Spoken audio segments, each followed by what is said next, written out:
내드렸는데 숙제 다 해보셨어요? 숙제를 여러분 잘 하셔야 세미나에 질을 높일 수가 있습니다. 계속해서 여러분들이 준비되는 그런 마음들이 필요하기 때문에 과제들을 내드리는 거니까요. 여러분 좀 성실하게 잘 하셨으면 좋겠습니다. 네. 이 과정은 하나님의 사랑터치 세미나라는 과정은요, 솔직하게 말씀드리면은 연세대학교 상담대원 최영희 교수님 계십니다.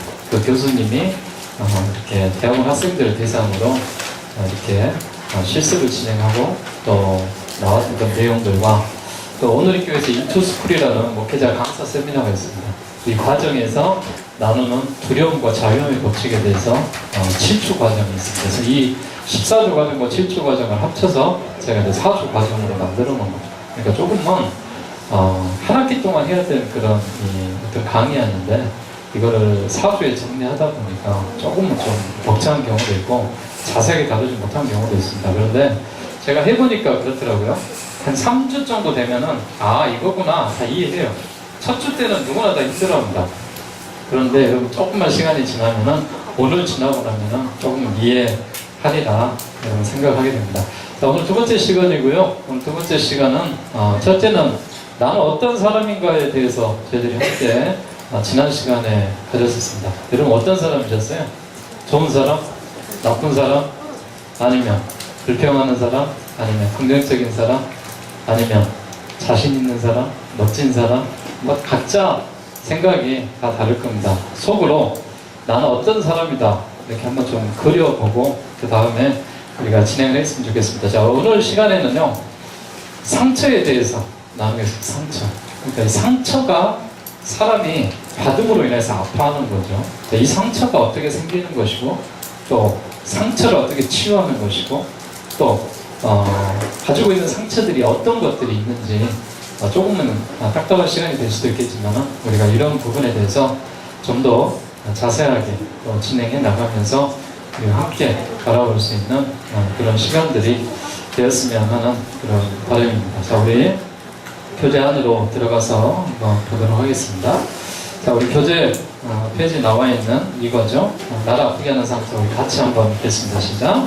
나의 가치와 참된 나됨을 흔드는 내 마음을 상하게 한 거짓말은 무엇이 있는지 살펴보며 그 거짓말을 믿을 때 내 마음이 어떻게 속임을 받고 상하는지 살펴보도록 토론한다. 거짓과 아픔에서 벗어나기 위해 어떻게 해야 하는지, 내 마음을 상하게 한 사람을 어떻게 해야 하는지, 용서는 무엇이며 용서의 유익과 중요성을 나누며 용서를 통한 위로와 치유, 회복의 시간을 갖는다. 네. 우리에게 주는 거짓말들이 있어요. 이것이 무엇인지 한번 살펴보고 또 우리가 이런 것들을 서로 한번 토론해 보고요. 어떻게 우리가 용서할 수 있는지 또 용서함으로 인하여서 우리에게 주는 위로와 회복 그런 시간들로 우리가 함께 했으면 좋겠습니다. 자, 말씀 같이 보도록 하겠습니다. 자, 시작. 모든 사람이 죄를 범하였으며 하나님의 영광에 이르지 못하더니 내 백성이 두 가지 악을 행하였나니 곧 그들이 생수의 근원되는 나를 버린 것과 스스로 웅덩이를 푼 것인데 그것은 그 물을 가두지 못하게 터진 웅덩이들입니다. 아멘. 사람이 죄를 범했습니다. 그래서 하나님의 영광에 이르지 못했습니다. 이 악을 행함으로 생수의 근원인 나를 버린 것과 스스로 웅덩이를 판 것에 대해서 스스로 가두고 있습니다. 어떻게 보면은 상처와 죄는 스스로 자신을 감옥에다 가두는 그런 것과 마찬가지입니다. 그래서 이런 것들에 대해서 우리가 좀 자유함을 가질 수 있는 그런 방법들을 한번 논해보도록 그렇게 하려고 합니다. 자, 나를 아프게 하는 그 상처, 오늘 네 번째 주제를 가지고 네 가지 주제로 가지고 나누입니다. 상처가 무엇인지, 상처가 왜 생기는 건지, 또 상처를 겪게 하는 원인들은 무엇인지, 또 상처로 인한 성격 장애와 여러 신뢰들, 그리고 여러분 나눠준 토론의 그 주제들을 가지고 우리가 함께 토론하는 시간으로 이번 시간 우리가 시간을 가지려고 합니다. 자, 상처가 무엇이에요? 상처가 욥기 9장 28절에 보니까 고통입니다. 아파하는 것입니다. 시편 16편 4절에 보면 괴로움입니다. 다른 신에게 예물을 드리는 자는 괴로움이 더할 것이다. 이런 이 하나님 앞에 잘못된 그런 행위가 있을 때 괴롭게 되는 것에 인하여서 사람이 아파할 때 상처가 생기는 것이죠. 잠언 15장 10절의 근심입니다. 도를 배반하는 자는 엄한 징계를 받을 것이고 견책을 싫어하는 자는 죽을 것입니다. 이렇게 되어 있습니다. 자, 내 모든 이 고통을 두려워하고 주께서 나를 죄 없다 여기지 않으실 줄 내가 아나이다 라고 욥기 9장 28절에 나와 있는데, 상처는 고통이에요. 사전적인 의미를 보게 되면요, 국어사전에 보면 이렇게 되어 있습니다. 몸을 다쳐 부상을 입히는 것, 피해를 입은 흔적, 이것이 상처입니다. 그러니까 이 대사전에 보면요, 외부에서 가해진 힘에 의해서 신체 조직의 정상적인 구조의 연속성이 파괴되는 상태, 이렇게 자세하게 되어 있네요. 그래서 한자를 보게 되면은 다칠상 이렇게 되어 있는데요, 뭐 상할 상자, 해칠 상자 이렇게 써서 뭐 이그러지다, 상처가 나다, 머무르다 이렇게 되어 있고요. 살처, 고처 해가지고 상처가 난 곳, 뭐 이렇게 표현을 하고 있습니다. 히브리어로서는 이제 아제베트라고 되어 있어서 고통과 타격, 또 부상, 슬픔, 상처 이런 것들이 나와 있다라고 알 수가 있습니다. 좀 더 여러분이 자세한 이 상처에 대해서 또 우리가 치료받기 원하는 그런 책들은 제가 이따가 내용을 써놨는데요. 성경적 관점으로 보면 상담과 사람이라는 책이 있습니다. 저자는 이제 데이빗 폴 리슨, 이렇게 그리신 출판사에서 나온 책인데요. 이 성경적인 관점으로 이런 상처들을 어둠에서 성경적인 부분으로 치료해주는 그런 전환점이 되는 그런 부분입니다. 여러분들이 참고해서 넘어갔으면 좋겠습니다. 자, 페이지 넘겨보시고요. 상처는 감정입니다. 그렇죠? 감정의 상처를 받고 그것이 적절하게 해소되지 못했을 때 나는 이것을 덮기 위한 방어 기제를 갖게 되고요. 그것이 나의 감정을 왜곡시키고 뒤틀리게 합니다. 원치 않는 증상들이 나오게 되고 나의 전 존재를 틀어지게 만드는 것입니다. 상처는 뭐냐? 상처가 난 감정이에요. 우리 속에 감정이 상해버린 것입니다. 상처로 인해서. 그래서 감정의 상처를 받고 그것이 적절하게 해소되지 못했을 때 발생되는 그런 문제가 상처난 감정이라고 되어 있습니다. 두 번째 보게 되면요, 상처는 내면의 평강을 뺏어버립니다. 그래서 감정에 감는 것이 이제 상처받는 사람의 경우 내면의 평강이 없어지죠. 혹시 이제 감정적으로 무감각해졌거나 느낌이 없는 쪽으로 방어 기제가 작동할 수도 있는데 이것은 평강이다라고 말할 수가 없는 것이죠. 열왕기하서 4장에 보면은 엘리사와 수넴 여인에 대한 그런 이 내용의 기록들이 성경에 나와 있습니다. 그리고 한번 이 세미나 마치면요, 이번 주 중에 한번 이 말씀들을 한번 쭉 묵상해서 한번 봤으면 좋겠습니다. 엘리사와 이 수넴 여인이 이렇게 만남을 갖고 있습니다. 그런데요, 이 수넴 여인이 아들이 이렇게 죽습니다. 그리고 이 하나님께서 엘리사를 통하여서 또한 이 수넴 여인에게 아들이 죽는 그 모습 속에서 평안하냐라고 말했을 때 자신이 평안하다 이렇게 이야기를 합니다. 그래서 이 수넴 여인이 평안하다 이렇게 말한 것에 대해서 하나님께서 이 수넴 여인을 통하여서 그에게 평강을 주시는 그런 모습이 주시는 것을 볼 수가 있습니다. 이걸로 인하여서 그에게 하나님께서 주시는 평강, 은혜가 있습니다. 상처가 나고 아픔이 있어도 하나님의 말씀을 우리가 어떻게 받아들이냐에 따라서 그 상처가 평안이 될 수가 있고 고통이 될 수가 있는 그런 부분으로 나와 있습니다. 자, 상처는요, 관계의 장애를 가져오게 되는데 상처가 있는 사람에게 있는 가장 심각한 현실적인 문제가 뭐냐면은 관계의 장애입니다. 상처가 있는 사람에게 두드러진 특징이 뭐냐면은 이기적이에요. 그리고 자기중심적입니다. 그래서 이기적이고 자기중심적인 건 뭐냐면은 내 안에 고통과 아픔이 있기 때문에 나를 포장해내는 거예요. 나를 감싸는 거예요. 그래서 그런 부분에서 어려움이 생길 수밖에 없습니다. 하나님과의 관계적인 그런 장애가 생길 수밖에 없는 것이죠. 그래서 영적이지 못하거나 또한 건강하지 못한 그런 신앙의 상태를 이야기하고 있고요. 자신의 내면과의 그런 관계적인 장애가 나오고 있습니다. 뒤에서 이야기하겠지만 자학이라든지 자고 이런 잘못된 자아인식이 들어올 수가 있습니다. 다른 사람과의 관계적인 장애가 벌어지는데 지나치게 집착하거나 회피하는 것, 건강하지 못한 그런 관계죠. 자연과의 그런 관계 장애가 일이나 건강에 문제가 있는 그런 상태를 우리가 보면서 알 수가 있습니다. 자, 상처를 가지고 계속 살게 되면은 결국은 어떻겠어요? 생명력을 잃게 되는 것이죠. 생명력은 우리의 삶의 질을 재는 척도입니다. 상처는 바로 이 생명력을 감소시키는 것이죠. 정병훈 목사님이 쓰신 이 생명력이라는 책이 있습니다. 별로 그렇게 두껍지 않은 책이에요. 그래서 그 책을 보면은 기도할 때 기도에 가슴에 불이 임하는 것, 또 예배에 찬양할 때 말씀을 들을 때 눈물이 나고 감동이 생기는 것, 이런 것들을 가리켜서 생명력이다 이렇게 책에 보면 표현을 하고 있습니다. 마치 거북선의 입에서 이렇게 불이 나가는 것처럼 그에게 어떤 열정이 살아날 때, 또 생명력으로 건강한 삶의 의욕이 있을 때 적절한 그런 자존감이 나타나게 되고, 감동 있는 평강과 영적인 그런 능력이 그런 부분에서 나타날 수가 있습니다. 이것이 복음과 연결될 때 생명력이 나타나면요, 삶의 변화가 일어나는 것이죠. 무엇을 바라보느냐, 또 하늘의 능력을 바라보게 되면 넘치는 이상이 생길 수 있습니다. 나를 포기하고 말씀을 붙들어야 됩니다. 그래서 내 안에 선한 것들을 늘 가지고 있어야지만이 상처를 잘 받지 않습니다. 사람들 보게 되면 상처받고 오랫동안 남는 사람이 있고요, 금방 해소하는 사람도 있어요. 여러분 어떠세요? 상처받으면 며칠 정도 가세요? 네. 되게 하루가 넘어가면은요, 그 사람은 머리가 아프기 시작해요. 좀 피곤해요. 상처받으면은 빨리 이렇게 해소할 수 있는 방법을 가지셔야 돼요. 근데 또 어떤 사람은요, 아예 상처가 없어. 네. 그런 사람은 뭐예요? 무감각한 사람. 네. 상처는 누구나 받을 수 있는 거예요. 또 받아야 되는 것, 또 그런 걸 해소할 수 있는 그런 부분인데, 나는 상처가 없어.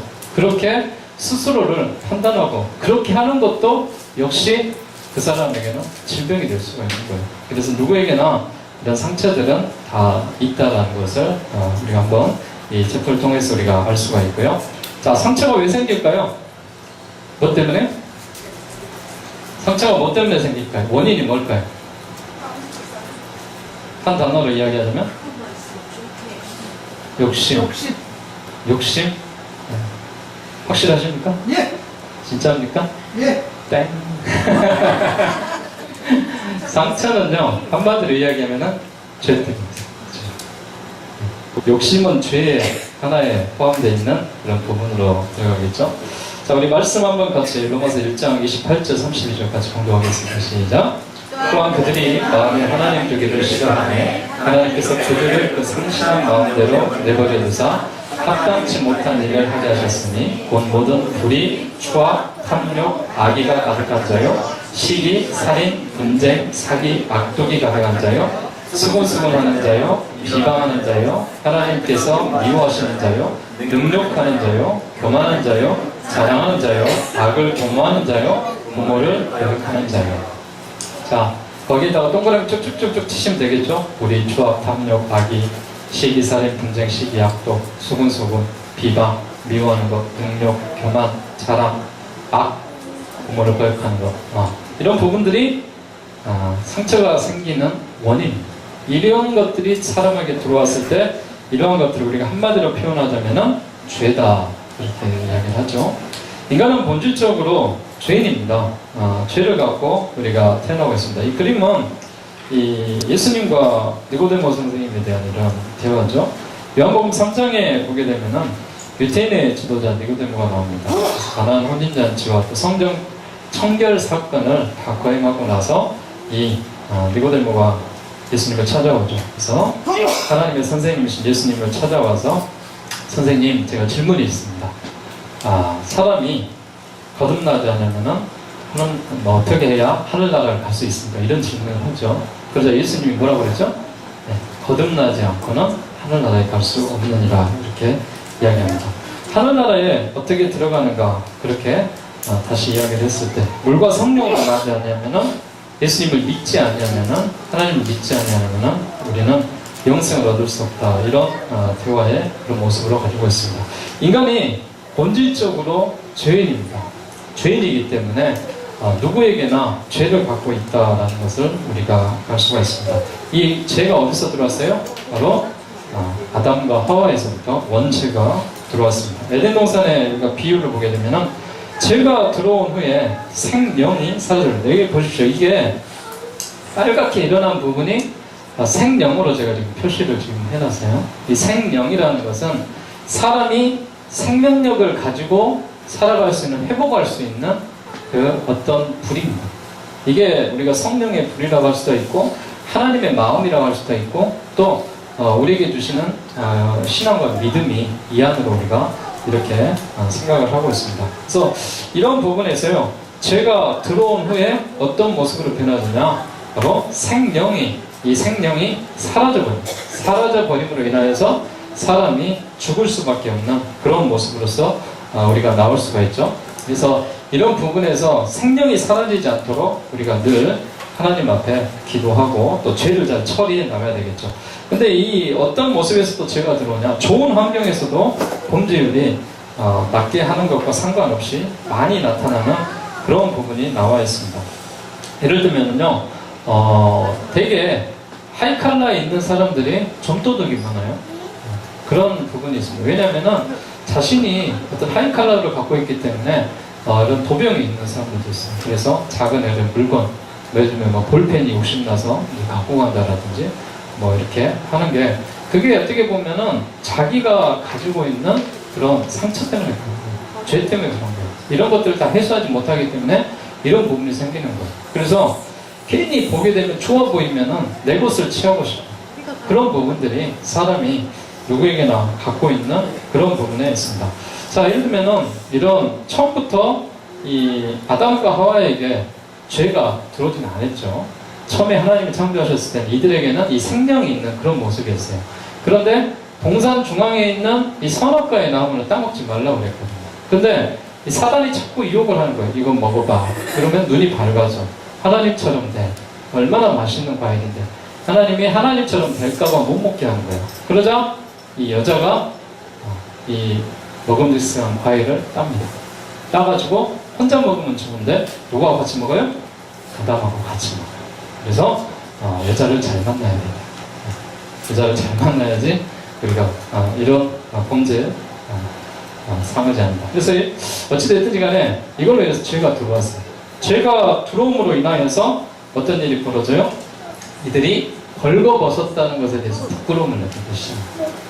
인간적인 눈이 보이기 시작하는 거죠. 그러므로 인하여서 이제 이들이 옷을 입게 되고 숨게 되고 하나님 앞에 떳떳하게 나타나줍니다. 이게 바로 죄예요. 우리가요, 상대방에게 죄를 지으면요, 떳떳하게 나타나지는 못합니다. 자꾸 쪼그라들어요. 오그라들어요. 집에서 여러분 그런 경험 안 해봤어요? 또 이렇게 아내나 또 이렇게 남편한테 좀 잘못한 일이 있으면은 괜히 그냥 이렇게 쪼그라들고 그렇잖아요. 정신적으로. 그런 부분이 있습니다. 그래서 하나님을 떠난 인간이 저지르는 죄악이 서로에게 깊은 상처를 주고 있습니다. 자, 뒤에 보면은요, 14페이지 보면요, 세 종류의 사람이 나옵니다. 세 종류의 사람이 나오는데, 그 사람이, 이 사람은 생명이 없는 어두운 사람이에요. 이 사람은 우리가 가리켜서 무지한 자, 영이 죽은 자라고 표현을 합니다. 이 사람은 절대적인 악한 사람이에요. 하나님을 전혀 모르는 그런 무지한 사람을 가리켜서 자연인이다라고 이야기합니다. 고린도서 2장 14절에 보면요, 육에 속한 사람은 하나님의 성령의 일을 받지 아니하나니 이는 그것들이 그에게 어리석게 보이고 또 그는 그것들을 알 수도 없나니 그런 일은 영적으로 분별되기 때문이다 라고 되어 있습니다. 자, 또 한 사람이 있어요. 이 사람은 어떤 사람이냐? 영적인 어린아이. 영은 있으나 육에 속한 사람. 쉽게 이야기하면 이거예요. 약간의 빨간색이 이 사람한테는 있어요. 이 성령의 불이 불씨가 돼서 혹시 뭐 손가락에 있을 수도 있고 발에 있을 수도 있고 뭐 머리에 있을 수도 있겠죠. 가슴에 있을 수도 있고. 이 사람은 교회는 잘 다녀. 가끔 한 달에 두 달에 3개월에 한 번씩. 그런데 어디에 많이 빠져있는 사람이에요? 세상에 많이 빠져있는 그런 영적인 어린아이에서 가끔 회개하는 생활도 하고 생명이 있습니다. 신앙생활을 하지만 하나님의 말씀을 잘 경험하지 못하는 그런 부분입니다. 고린도전서 3장 2절에 보면은요, 내가 너희를 젖으로 먹이고 밥으로 아니하였노니 이는 너희가 감당하지 못하였습니다. 이러거니와 저들도 지금도 못하느니라. 아직도 육신에 속한 사람, 그들에게 밥을 줘서는 안 되는 그런 사람들이에요. 그래서 그들에게 무엇을 줘요? 젖을 주는 거예요. 자, 우리가 지금 4년의 프로젝트를 지금 진행하고 있어요. 교회가. 여러분들 감각이 좀 있는 분들은 알 거예요. 지금 어떻게 진행되고 있는지. 그래서 우리가 첫 해 뭘로 지냈죠? 생동하는 교회였어요. 생동하는 교회 우리가 주제는 뭐였어요? 뭘 주제로 갖고 있어요? 변화였어요. 변화. 환경을 바꾸는 거였어요. 예배적인 환경, 또 우리가 함께 하고 있는 환경. 그래서 아마 2013년도에 환경 정리를 굉장히 많이 했던 것 같아요. 생각나세요? 옥상의 것도 싹 정리했죠. 교회에 있는 그런 부분도, 강단도 정리를 했죠. 성가대 좌석도 정리했죠. 또 식당도 이렇게 전환을 했죠. 교육관도 변화 주었죠. 또 여러 가지 세팅들을 해가면서 준비하는 그런 과정이었어요. 작년에는 저희가 뭐였죠? 번성하는 교회였어요. 번성하는 교회를 통하여서 저희들이 어떤 양육에 대한 틀을 잡아가는 거였어요. 양육의 틀을 잡고 어떻게 하면은 우리 교인들이 번성할 수 있는, 하나님의 복을 받을 수 있는 그런 자세가 될까. 그래서 하나님의 말씀을 우리가 통독하는 그런 시간을 가져서 준비하는 과정을 했어요. 올해 3년째 성장하는 교회예요. 성장을 할 때 먼저 뭐가 성장이 돼요? 내적 성장이 있어야 돼요. 우리 안에.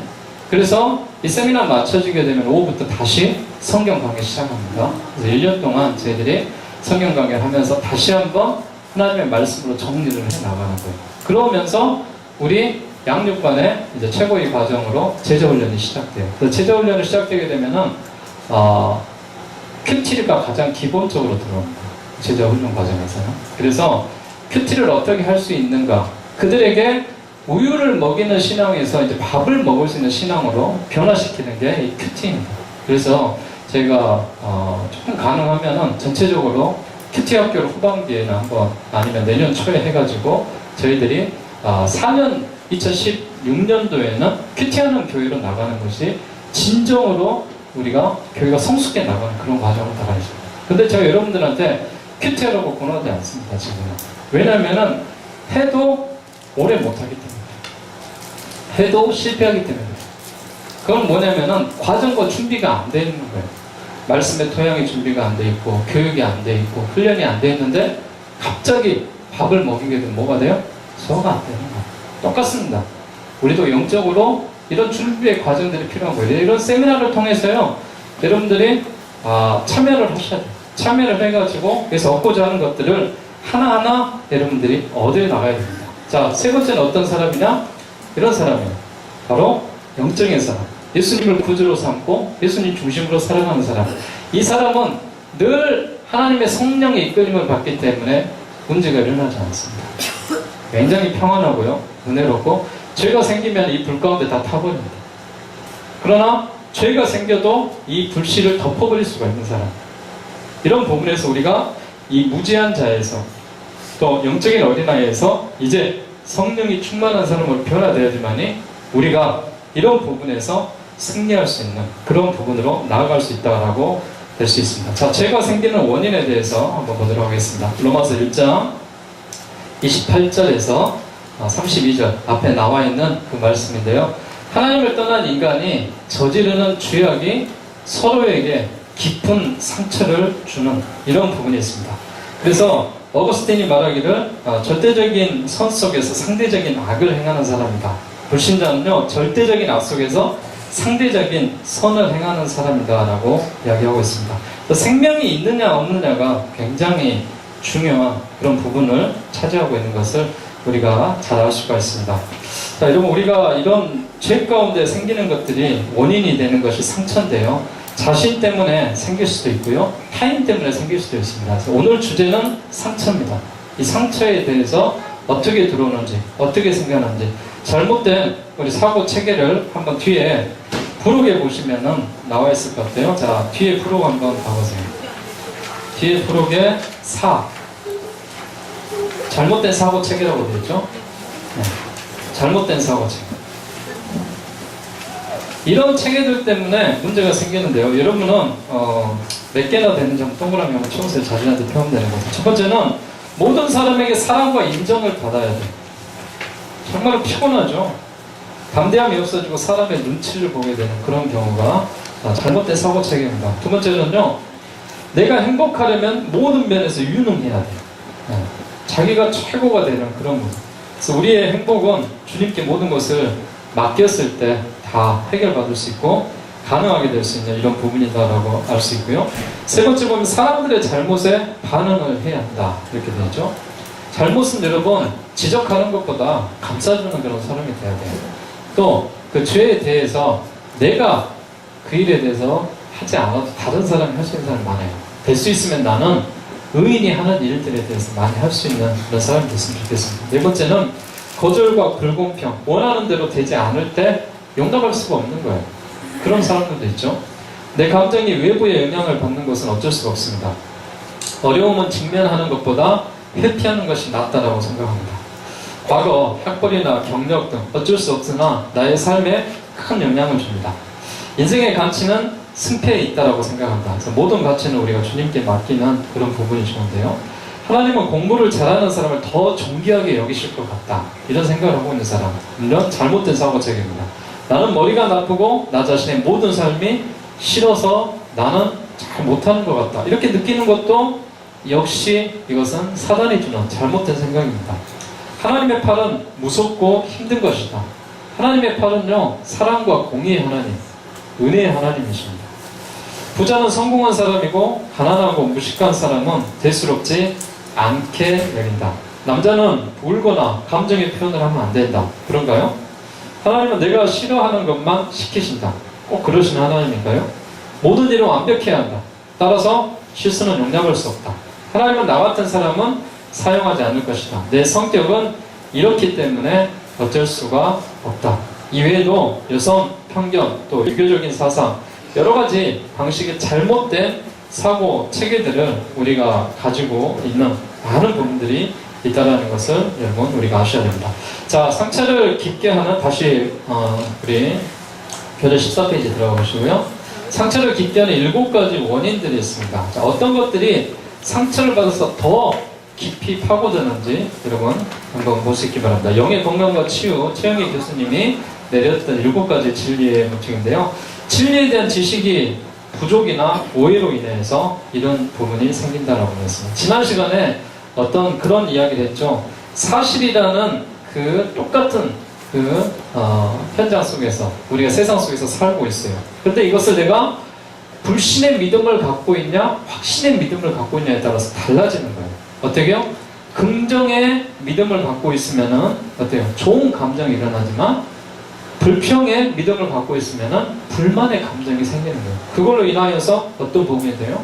악한 생각이 들게 되고 파기가 되고 또 상처가 깊게 되는 거죠. 하지만 믿음의 생각을 했을 때는 좋은 감정으로 들어와서 그게 우리가 하나님 주신 그런 마음으로 생기게 되는 것입니다. 그래서 사랑의 기술이 부족할 때요, 또 상처가 생기는 거예요. 또 부부간에 가장 헤어지는 첫 번째 이유가 뭐예요? 성격장애예요. 성격이 안 맞는 거예요. 대화가 안 되는 거예요. 서로 이해해주지 못하는 거예요. 이럴 때 가장 우리가 상처가 깊게 나와서 결국은 가정이 깨지는 경우도 생기죠. 세 번째는 지나친 스트레스입니다. 그래서 여러분 스트레스를 너무 많이 받는 사람들은요, 해소를 하셔야 돼요. 병원 가보십시오. 병원 가보면은요, 의사가 딱 진단을 내려가지고 모르시면은 혹시 스트레스 많이 받으세요? 이거 체크해요. 그러면은 본인이 다 이제 이야기해요. 아, 저는 이렇게 누구한테 스트레스 받고요, 누구한테 받고요, 이렇게 받고요, 뭐 일 때문에 그러고요, 아내 때문에 그러고요, 뭐 부모님들 때문에 그러고요, 막 이런 이야기를 해요. 그래서 스트레스를 줄이세요. 그럼 괜찮을 거예요. 병원에서 이런 이야기를 많이 하잖아요. 지나친 스트레스입니다. 이걸 해소하는 법을 여러분 빨리 찾아야 돼요. 어떤 사람은 산에 가서 해소하는 사람도 있고, 어떤 사람은 수영장 가서 하시는 분도 있고, 어떤 사람은 땀 흘리는 그런 운동을 하셔서, 또 어떤 사람은 조용하게 이렇게 묵상을 하면서 이렇게 해소하는 법이 있습니다. 여러분이 해소법을 빨리 찾으셔야 돼요. 자, 성장 과정에서 잘못된 그런 경험과 정보들 때문에 상처가 깊어지는 그런 방법이 있습니다. 자, 영적 전쟁에서 실패하게 됐을 때 이런 부분이 생깁니다. 자, 후반기 가서 제가 뒤에 가면은 이제 치료법은 여러분한테 말씀드리긴 하고요. 신체적인 문제가 있을 때도 상처가 되는 거죠. 예를 들면은 나는 늘 머리가 아프고 늘 이렇게 몸이 건강하지 못해. 다른 사람은 안 그런데 왜 나만 그러지? 그걸로 인해 스트레스를 받는 거죠. 그래서 상처가 생기는 그런 부분입니다. 또 유전적인 그런 부분도 있고요. 그런 부분으로서 우리가 많이 일들이 필요한 것을 볼 수가 있습니다. 자, 사랑의 그런 전달 방법들 한번 봐볼까요? 뒤에 프로가 한번 봐보세요. 자, 어디에 나와 있냐면 마에 나와 있는 마 51페이지. 자, 사랑의 전달 방법입니다. 사랑의 전달 방법인데 우리가 어떤 것을 통해서 사랑을 느낄 수가 있습니까? 이거는 상처받는 것들을 치료할 수 있는 중요한 사랑의 전달 방법입니다. 첫 번째는 안아주는 것이에요. 이것은 먹는 것보다 더 중요합니다. 각 태어난 아기를 안아주고 엄마가 키우잖아요. 엄마가 이렇게 버려두고 젖 먹이지 않아요. 꼭 안아서 이렇게 젖을 먹입니다. 그래서 제가 될 수 있으면 제가 특별한 행사 때는 우리가 허깅을 이렇게 제가 많이 시켜요. 그래서 안아주는 그런 방법. 이게 상처를 해소할 수가 있고 또 오해를 풀 수가 있고 그렇습니다. 그래서 우리 제가 해년마다 송구 영신 때 하는 게 있습니다.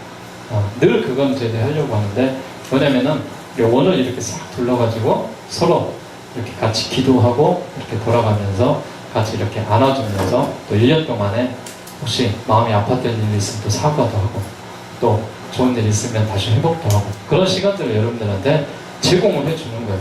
그런데요, 나는 저 사람 절대 하고 용서할 수 없어. 그래가지고 피해가면 그러지 마시고 베이스의 사랑으로 용서할 수 있는 그런 방법이 필요한 것입니다. 자, 이런 안아줌으로 인하여서요, 사랑의 전달방, 특히 안아줄 때 우리가 얻는 유익이 있습니다. 뭐냐면요, 안아주면 긴장감이 해소된대요. 그래서 전시의 장군들이 만날 때 이렇게 밑에 훌명군들을 안아주잖아요. 또 혈액순환에 스트레스가 감소되죠. 그래서 무공해, 무비용이 들죠. 또 자화상에 도움을 주죠. 어린아이의 경우는 자존감이 높아지고요. 말이 필요 없는 의사 전달 방법이 안아주는 방법이에요. 그래서 하나님은 우리를 항상 안아주시고 끌어안아주시는 그런 방법으로 우리가 기억을 해야 됩니다. 자, 두 번째는 뭘로 우리가 기억을 해야 되냐면은 언어로서 기억을 해야 됩니다. 언어 사용을 잘 해야 돼요. 언어 사용은요, 한국 문화는 유교적으로 사랑의 표현이 좀 미숙해요. 그래서 말들을 좀 이렇게 사랑하는, 내가 널 얼마나 사랑하는지 아니? 자녀들에게도 사랑의 좀 표현을 하시고 그렇게 하십시오.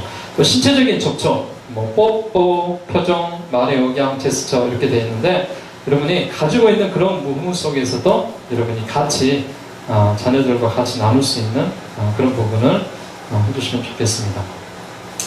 네, 그리고 넘어가 볼까요? 실수를 용납하고 이해해주는 것, 인정해주는 것이죠.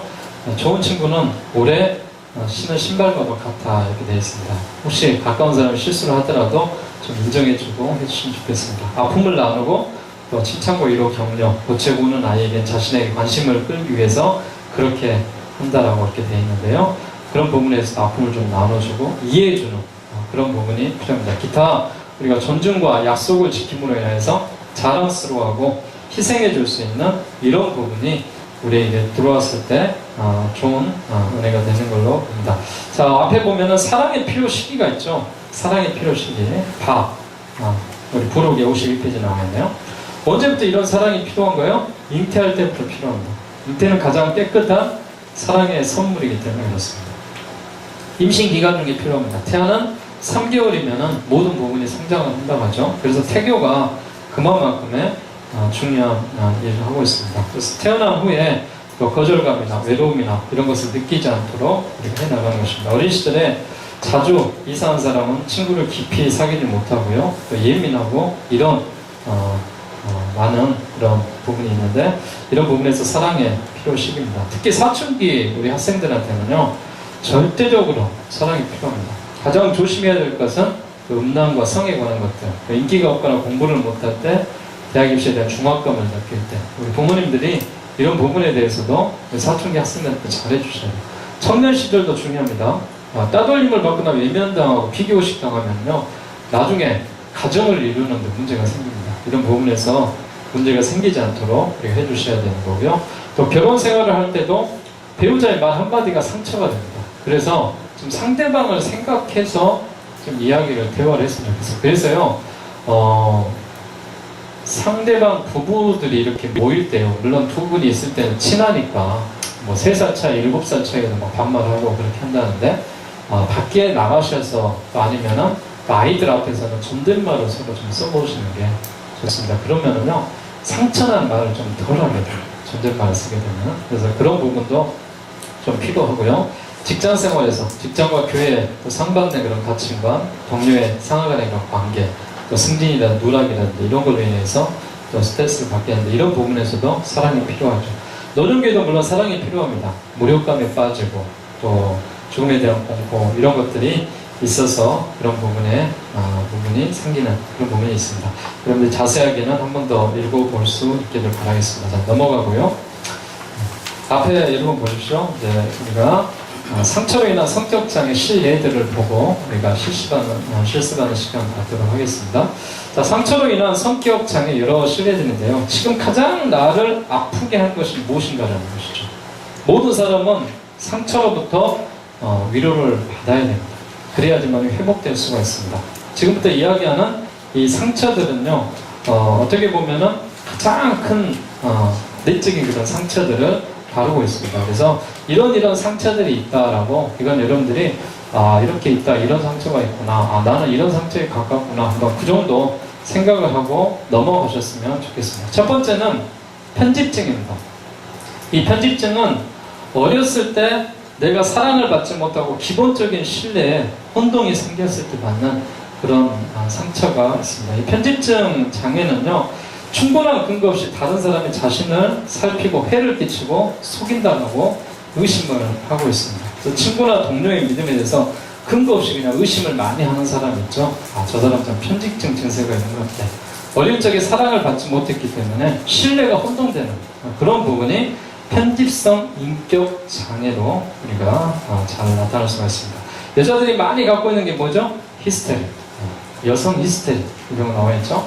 히스테리는 특별히 강압적인 부모나 환경에서 원하는 것들을 얻지 못했을 때, 주변이 요구하는 것을 적절하게 수용하지 못할 때 생기는 그런 원인으로 나와져 있습니다. 그래서 히스테리성 인격장애는 관심의 중심이 있지 않으면 늘 불편한 거예요. 대인관계에 자주 부적절한 행동이나 또 자극적인 행동을 하고요. 감정이 급히 자주 변하는 그런 감정이 기복이 심한 그런 경우가 있습니다. 외모를 갖고서 관심을 집중시키려고 노력을 하는 것이죠. 자기 감정을 과감하게 표현하고 또 타인이나 주변 상황에 쉽게 영향을 받는 그런 히스테리성, 그런 인격장애라고 볼 수가 있습니다. 자, 의존성입니다.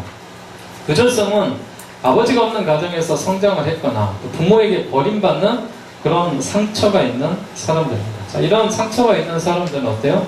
공격적이 될 수가 있는, 중독에 빠지기 쉽습니다. 그래서 이런 부분에서도 있는 그런 의존성 인격장애가 있을 수가 있습니다. 수동적 공격장애도 있는데요. 이건 불합리한 대우를 받고 성장함으로 인해서 힘이 없음을 알고 겉으로 평화스러운 척 하지만은 그들이 늘 이런 부분에 가지고 있습니다. 그래서 이 그림에도 보면은 왜 그런지 별 차도가 없어요. 약을 먹어도 별로 낫지도 않네요. 근데 약이 별로 낫지 않아서 그런 것 같아요. 이러면서 지금까지 받은 약들은 다 그냥 놔두고 그냥 이렇게 외면하는 그런 사람들의 유형, 수동적인 공격성에 대한 유형을 갖고 있습니다.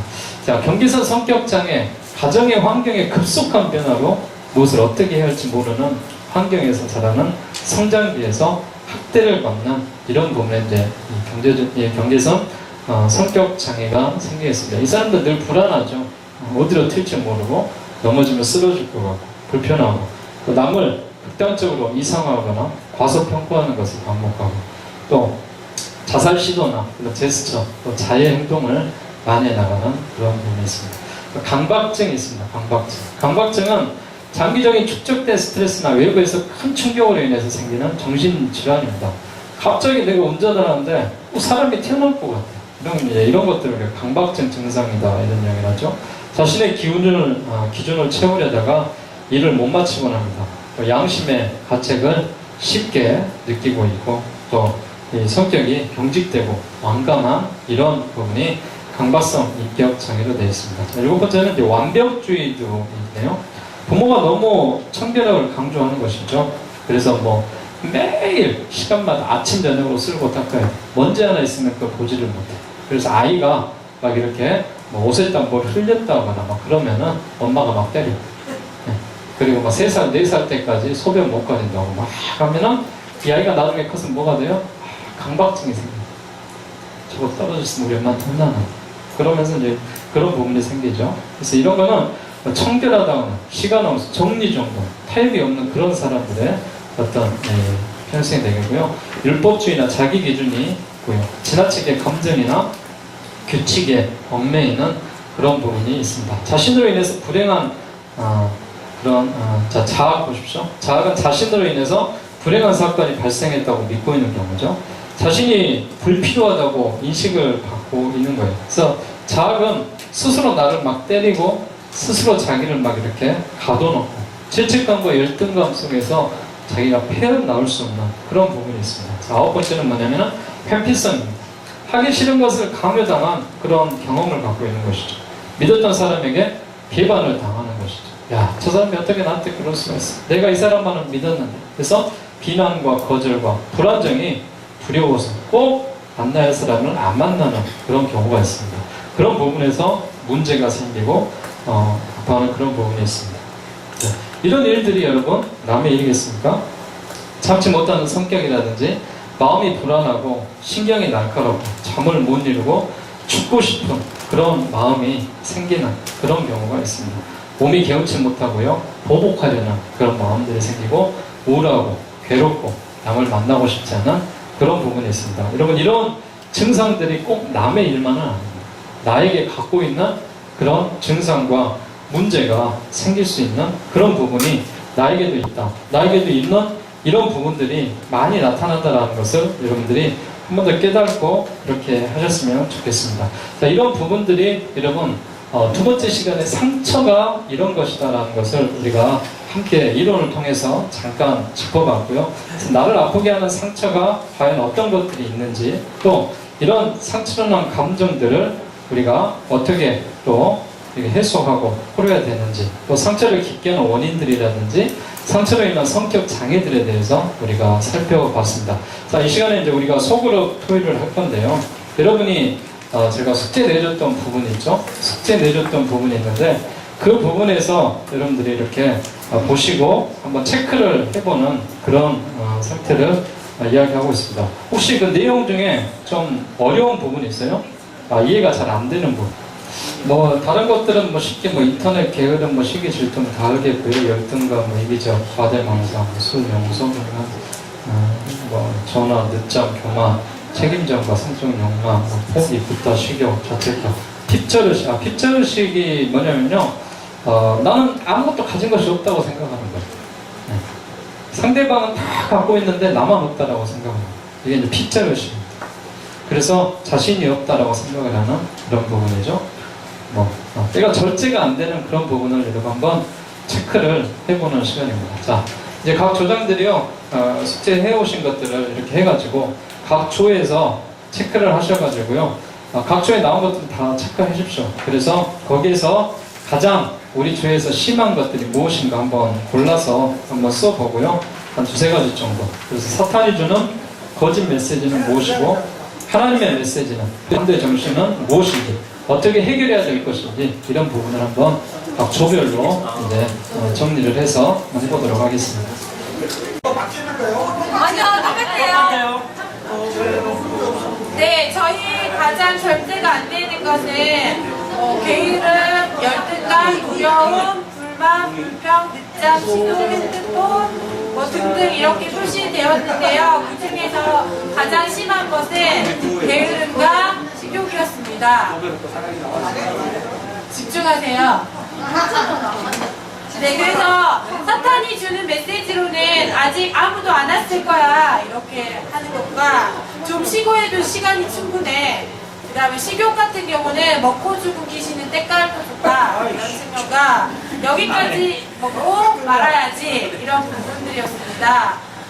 그리고 하나님의 메시지는 그 사탄이 주는 거짓된 메시지의 반대로 생각하면 되겠다라고 이야기되었습니다. 그래서 내가 제일 먼저 가야지, 아니면 이제 3원 6장 9절부터 11절에 게으른 자여 내가 어느 때까지 돕겠느냐 그 부분 좀 더 찾아 좋을 자 빈궁같이, 네, 그 부분을 메시지로 택했고요. 그 다음에 먹어도 그만 안 먹어도 그만이라는 생각을 가져라 라고 이야기했습니다. 해결책으로는 게으름은 시간표를 작성하자 했고요. 오늘 할 일을 내일 미루지 말자. 그 다음에 식욕 같은 경우에는 가식으로 인한 부작용을 글로 써서 숙지하고 있자라는 것과 먹을 것을 눈앞에서 사라지게 하자라는 겁니다.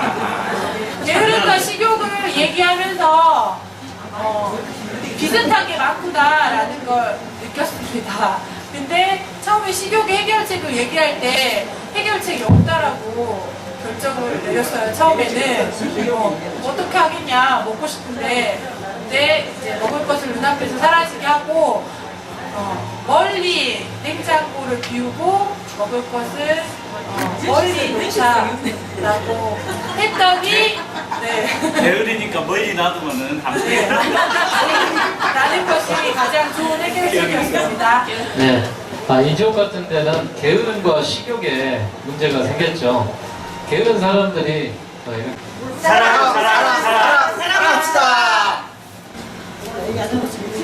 가장 심한 것은요, 우리가 지금 나이가 있다 보니 두려움이 건강 두려움이 있습니다. 그래서 그 사탄이 주는 거짓된 메시지는 늦기 전에 병들 수 있다는 그런 생각들을 우리가 자꾸 하게 됩니다. 그래서 지금 우리가 나이가 이제 많이 있으니까 치매가 제일로 걱정이에요, 사실은.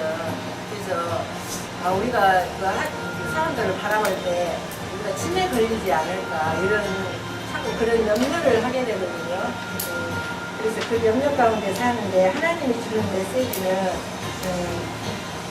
소유받은 대신에 그 축복을 주마 이런 그 메시지를 저희들이 자꾸 또 생각을 하게 됩니다. 그리고 구원받은 예수님의 그 보혈을 믿으라는 이런 또 메시지도 생각하게 됩니다. 그래서 해결책은 예수님이 주신 평안을 누리기 위해서 생각하며 사랑의 두려움을 내어준다는 그런 그 메시지를 생각합니다. 그래서 너는 마음을 다하고 뜻을 다하고 힘을 다하여 내 하나님 여호와를 사랑하라는 그런 메시지를 가지고 우리가 누리려고 그렇게 생각하고 있습니다.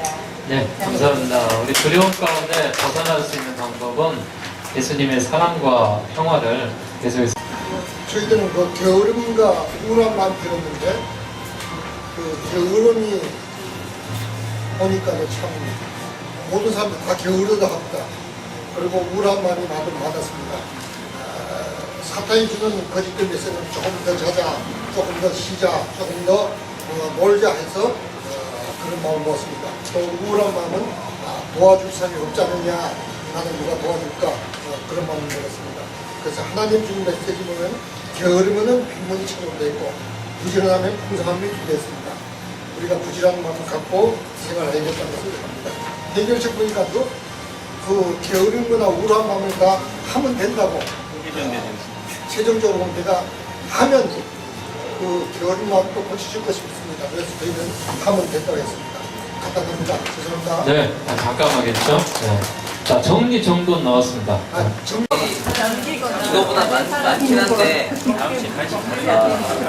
늦잠, 식욕, 잔소리, 노래방 이런 것들이 가장 많이 안 되는 걸로 생각해요. 노래방은 우리 한 분이죠. 비밀입니다. 자꾸 이야기해요. 그냥 아니 분이 있을 거야. 그래서 이 중에 공통적으로 저희가 좀 가장 심한 것이 식욕인 것 같습니다. 오늘도 이렇게 다 귤을 이렇게 조금씩 드시는데 저희는 진짜 저기 껍질에 산더미가 쌓아놓고 다음 주에는 박스로 드리세요. 우리는 쓰레기를 가져갈 지었어. 진짜 식욕이 너무 심한 것 같아서 저희는 식욕으로 썼습니다. 그래서 이게 사탄이 주는 거짓된 메시지를 한번 생각해 봤는데 맛있으니까 더 먹고 싶어. 남기는 것, 다른 사람이 먹는 거보다 내가 먹는 게 낫지 않을까? 이런 마음이 있기 때문에 막 많이 먹는 거 아닌가 싶습니다. 충분히 먹었는데도 불구하고 그냥 계속 먹는 것 같아요. 그래서 성경 말씀을 찾아봤더니 욕심이 많은 자는 다툼을 일으키나 여호와를 의지하는 자는 풍족하게 되느니라. 그 말씀을 또 이렇게 찾아보고 해결책으로 어차피 먹는 거 그 맛이 그 맛일 텐데 어제 먹었던 그 맛일 텐데 방금 전에 먹었던 그 맛일 텐데 하면서 조금 절제하는 게 어떨까. 그리고 나만 막 배부르면서 먹는 것이 아니라 같이 있는 사람 모두가 이렇게 배부르게 먹는 것을 생각하면서 내 입에 먼저 넣기 전에 다른 사람 덜어주고 이렇게 하면 해결되지 않을까. 됐습니다. 우리 하나만 더 질문해 볼게요. 잔소리에 대해서 누가 할 말 있으면 학생들 대표로 이야기해 주세요. 오외롭고 사랑 넘치는 은혜 교구. 예, 우리 저는 많이 나왔어요. 뭐 게으름, 불평분만, 일중도, 뭐 식욕, 직절의식, 뭐 거절감, 불안, 잔소리, 뭐 분노, 그냥 그 반틈이 넘어가는데 그 중에 가장 많은 게 식욕하고 거절감입니다.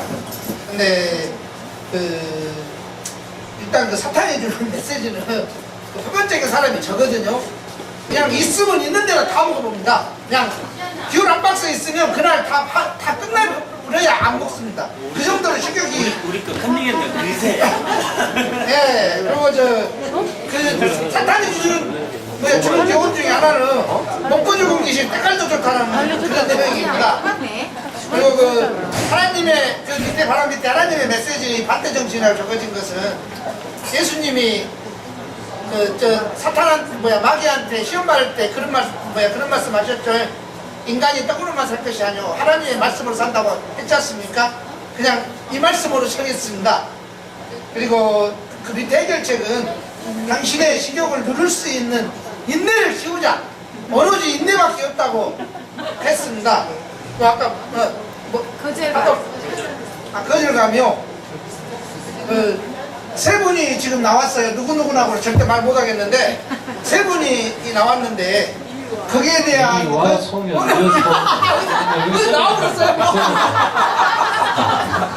저희들은 누가 했는지 다 적었습니다. 저기 보시면 뭐 타인에 대한 인정 같은 경우는 저 혼자 나왔고 했는데 거절감이 지금 여기 송현주 집사님과 그리고 서득주 집사님 그리고 제가 이렇게 했는데요. 상대방이 어떤 이야기를 했을 때 그거에 대한 거절을 좀 못하고 가급적이면 같이 좀 기분이 좋게 이렇게 하려는 그런 마음이 좋게 생각을 했을 때는 나쁘게 좀 표현을 하자면 나중에 후회가 많죠. 그것 때문에 시간적인 아니면 물질적인 이런 것들이 많이 이렇게 거기에 써지기 때문에 하지만 그게 뭐 꼭 가장 절제가 안 되는 것이라고 해서 지금 하긴 했는데 안 좋은 건 아니라고 생각합니다. 그런 것들로 인해서 또 뭐 필요한 것들이 더 채워지고 하는 거라고 생각하기 때문에 그렇게 생각합니다. 그래서 뭐 사탄이 주는 거짓된 메시지라든가 하나님의 반대되는 정신 뭐 이런 것은 그냥 그거 하나로 방금 드렸던 말씀으로 전부 다 통일되지 않나 싶습니다. 감사합니다. 수고하셨습니다. 예. 그거를 예를 들자면요. 너는 뭐 지식이 없어. 너는 뭐 성경도 잘 모르잖아. 못 찾잖아. 네가 무슨 신앙이냐. 네가 무슨 기독교이냐. 뭐 이렇게 자극적으로 이렇게 하는 메시지가 있습니다. 이런 부분이 사단이 주는 메시지예요. 그러나 하나님 주는 메시지는 그렇지 않습니다. 아니야. 넌 하나님의 지식이 충분히 들어갈 수 있어. 성경을 봐. 성경을 보면은 오늘 모르면 내일 알 수 있어. 하나님이 말씀하시는 거야. 이렇게 하면서 우리가 해나갈 수가 있는 것이죠. 자, 해결책은 뭐예요? 하나님의 메시지를 선포하는 거야. 나는 할 수 있어. 말씀으로 나는 열등감을 받지 않고 할 수 있어. 이런 부분도 있고요. 예를 들면은 여러분들이 단체 생활에서 잘 다루지는 않지만 성적 욕망 같은 거 그런 것도 이렇게 다룰 수가 있어요. 그래서 이 사단이 주는 그런 메시지 같은 경우는 그런 거죠. 저 여자를 내 여자로 만들어. 너는 잘났잖아. 너는 저 사람을 충분히 가질 수 있어. 이런 메시지들이 이렇게 들려오는 거는 사단이 주는 거짓 메시지입니다. 근데 하나님 주는 메시지는 뭐예요? 넌 네 아내가 있잖아. 가족이 있잖아. 사랑하는 아내가 있고 남편이 있잖아. 자식들이 있잖아. 지켜야지. 이게 하나님이 주는 메시지죠. 이런 해결책은 뭐겠어요? 특별히 하나님이 주시는 그런 말씀이 중요해. 내가 지켜나가면서 살아야지. 이런 부분으로 인해서 자신이 갖고 있는 이런 부분에 대해서 우리가 한 번 더 체크하고 점검하면서 나아갈 수 있는 그런 시간으로 우리가 가졌습니다. 자, 마무리 한번 해보도록 하겠어요. 자, 뒤에 프로 50페이지 있는 쪽에 한번 보여주십시오. 자, 이런 부정적인 요소들이 들어왔을 때 이런 상처가 됐을 때 하나님의 말씀으로 우리가 생각을 바꾸는 그런 방법입니다. 자, 첫 번째는 분노와 용서가 들어왔을 때 50페이지죠. 분노가 용서가 들어왔을 때 뭐합니까? 하나님의 말씀 속에서 잠언 16장 32절에 말합니다. 노하기를 더디하는 자는 용서보다 낫고 자기의 마음을 다스린 자는 성을 빼앗는 자보다 나으니라. 그럼 분노와 용서에 대해서 하나님의 말씀으로 우리가 바꾸는 것입니다. 자, 대가품에 대해서 너는 악을 아꼈다 말하지 말고 여호와를 기다리라. 그가 너를 구원하시리라. 내가 이런 이 원수 같은 일들에 대해서 이렇게 그냥 꼭 이 사람들 내가 잡을 거야, 내가 원수가 갚을 거야, 이런 생각들을 많이 하신 분들에게 주는 말입니다. 자, 두려움 앞에서 우리가 어떻게 해야 됩니까? 사람을 두려워하면은 율무에 걸리게 되거니와 여호와를 의지하는 자는 안전하리라 라고 되어 있습니다. 잠언 29장 25절로 말씀으로, 하나님의 말씀으로 우리가 해결받고 생각을 바꿀 수 있기를 바라고요. 나의 정체성에 문제가 있을 때는 주께서 내 심장을 지으시며 나의 모태에서 나를 만드셨나이다. 내가 주께 감사하면 나를 지으심이 심히 기묘하십니다. 주께서 하시는 일이 기함을 내 영혼에 잘 아나이다. 라고 우리 하나님의 메시지로 하고요. 또 이런 부분에 걱정이 있을 때, 또 이런 부분에서는 이런 부분이 있죠. 너의 행사를 여호와께 맡기라. 그리하면 내가 경영하는 것이 이루어지리라. 라고 잠언 16장 3절 말씀에 이렇게 하고 있고요. 또 삶에 대한 어떤 부담감이 느껴졌을 때, 책임감에 대했을 때는 수고하고 무거운 짐진 자들아 다 내게로 오라. 내가 너희를 쉬게 하리라. 그런 부분으로 우리가 말씀들을 나눌 수 있는 그런 부분이 있습니다. 이런 하나님 말씀으로 생각 갖고는 이런 부분에서 좀 더 우리가 해나갈 수 있기를 바라겠습니다. 자, 하나님이 나를 의인이라고 부르십니다. 하지만 나는 늘 죄인이라고 생각을 하는 게 문제가 있는 거예요. 그러면 우리가 하나님의 자녀들로 생각해야 될 것은 뭐냐면은 상처는 누구나 받을 수 있습니다. 이런 상처는 누구나 생길 수 있습니다. 그러나 중요한 것은 그 상처가 덧나지 않도록 신속하게 대처하는 거예요. 자, 우리가 피부에 상처가 나면은 뭘 발라요? 연고를 발라요. 상처나지 말라고. 그리고 피가 나면은 피를 절제시키기 위해서 데일밴드를 붙인다든지 테이프를 붙여요. 이것과 마찬가지로 상처난 심령들이 더 상처받아서 환자가 되지 않기 위해서는 그 전에 하나님의 말씀으로 하나님이 주시는 이런 모습으로서 우리가 회복되고 하나님께서 함께 해주셔야 됩니다. 여러분, 죄인입니까? 의인입니까? 죄인이에요? 의인이에요? 죄인입니다. 죄인입니까? 네. 이제 하나님이 의인이라고 말씀하십니다. 죄인이라는 그 죄책감 속에서 벗어나십시오. 내가 죄를 갖고 있는 부분을 하나님께서 의롭게 바꿔주시는 의인으로 우리가 하나님이 주시는 그런 부분입니다. 자, 선택은 우리에게 있습니다. 내가 죄인으로 나를 낙인시키느냐, 의인으로 하나님이 바꿔주시게 해주십니다. 여러분 스스로가 의인이라는 생각을 갖고 했으면 좋겠습니다. 고린도전서 10장 13절에 보면은 사람이 감당할 시험밖에는 너희에 당할 것이 없나니 오직 하나님은 미쁘사 너희가 감당하지 못할 시험당함을 허락하지 아니하시고 시험당할 즈음에 또한 피할 길을 내서 너희로 능히 감당하게 하신다 말씀했습니다. 하나님께서 충분히 우리에게 상처가 난 것들은 해결받을 수 있습니다. 힘을 내십시오. 그리고 하나님께서 우리에게 주시는 그런 모습으로 회복되어질 수가 있습니다. 우리가 잘 알고 있는 창세기 37장에 보게 되면요, 요셉의 인생이 나오잖아요. 우리가 지난 추수감사절 때도 요셉의 일대기에 대해서 우리가 같이 이렇게 뮤지컬을 칸타타로 이렇게 했었는데요. 요셉은 야곱의 11번째 아들이에요. 그래서 그가 가지고 있는 그런 모든 것들을 누리면서 살았죠. 채석을 입었고 또 아버지의 사랑을 받았고. 그러나 형들에 의해서 그가 이렇게 질투로 인하여서 애굽으로 팔려가게 됐고, 그는 형들에게 버림을 받았죠. 또 거기에서 종살이를 했었죠. 또 감옥에 갇혔었죠. 그럼에도 불구하고 꿈을 버리지 않고 그가 계속해서 하나님을 의지하는 그런 모습이 이 요셉의 인생 가운데 나와 있습니다. 특별히 하나님이 주시는 마음은 포기하지 않는 것, 끝까지 지켜나가는 것, 끝까지 가지고 나갈 때 두려움과 이런 상처들을 우리가 해결하면서 나아갈 수가 있는 그런 부분이 우리 가운데 있습니다. 자, 우리 모두가 이런 부분에서 승리해 나갈 수 있도록 우리가 할 수 있는 그런 부분이 필요합니다. 자, 다음 주에는 제가 과제들을 또 드렸는데요. 페이지 뒤에 우리 상과 나눔 과제가 있습니다. 제일 뒤에 보면은 속으로 나오는 삶의 우선순위 세우기라는 그런 부분이 있는데 제가 예를 들어서 간단하게 여러분들한테 어려워하시는 것 같아서요 이렇게 써놨습니다. 자, 관계, 하나님과 나와 이제 관계 속에서 이렇게 목표를 정하는 것입니다. 그래서 저는 뭐 기도 생활, 뭐 예배 생활 두 가지 목표를 이렇게 예를 들어서 잡은 거예요. 그래서 기도 생활은 뭐 새벽에 30분 기도하기, 저녁에 30분 기도하기, 그리고 예배 생활은 새벽 예배, 수예배, 주일 성수 빠지지 않게 해서 체크를 이렇게 해보는 겁니다. 나 스스로에 대해서 저는 이제 독서하기를 이렇게 써놨어요. 독서하기. 그래서 컴퓨터를 이렇게 늘 일상 가운데 이렇게 쓰고 있잖아요. 그러다 보니까 책을 안 봐요. 책을. 사람들이요 요즘에는 컴퓨터도 안 켜려고 그래요. 왜냐면 스마트폰이 있어요. 그런데 더 책을 안 보려고 해요. 근데요 책을 봐야 됩니다. 봐야지만 유익이 생기거든요. 그러기 저는 이제 컴퓨터 켜기 전에 30분 이상 꼭 책을 보자. 그래서 컴퓨터 보면 제일 먼저 뭐예요? 네이버 들어가가지고 뭐 검색할 거 뭐 있나 쭉쭉 보잖아요. 뉴스 뭐 있나. 그런 것보다도 책을 먼저 좀 봤습니다.